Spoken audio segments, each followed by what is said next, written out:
Annie good morning. 11:15 বাজে, এবার ওঠা হোক।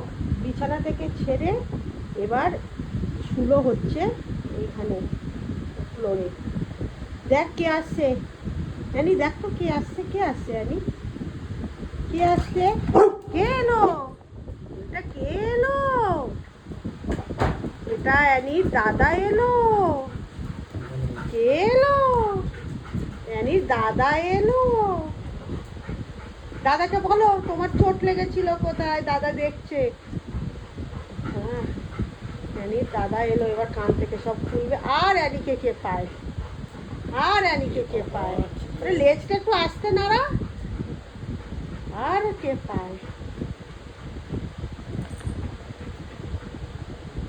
ব্যাস, অ্যানিকে আর কে পায়? আর অ্যানি কারুর কাছে যাবে না, এইবার দাদা। অ্যানি দিদিস পায়ে একটা নোক রয়েছে, ব্যথা এখনো। হ্যাঁ, অ্যানির পায়ের নোকটানা উঠে গেছে, কি অবস্থা হয়েছে। কি করে একটা শরীরকে কষ্ট দিতে হয় সেটা অ্যানি দেখিয়ে দিল। আমরা গেছিলাম বীরভূম ওকে ক্রেসে রেখে, মানে ওর যে গ্রুমার সেই বলেছিল ওকে আমি রাখবো ডিজিটাল।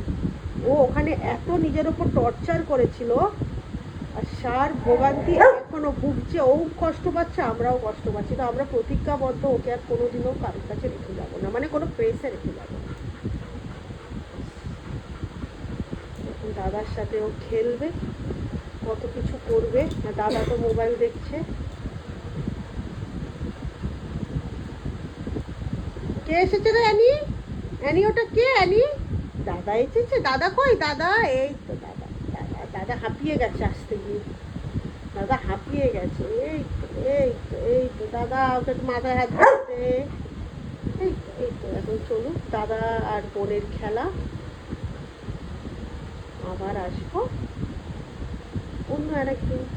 ততক্ষণ সবাই ভালো থাকবেন, টাটা।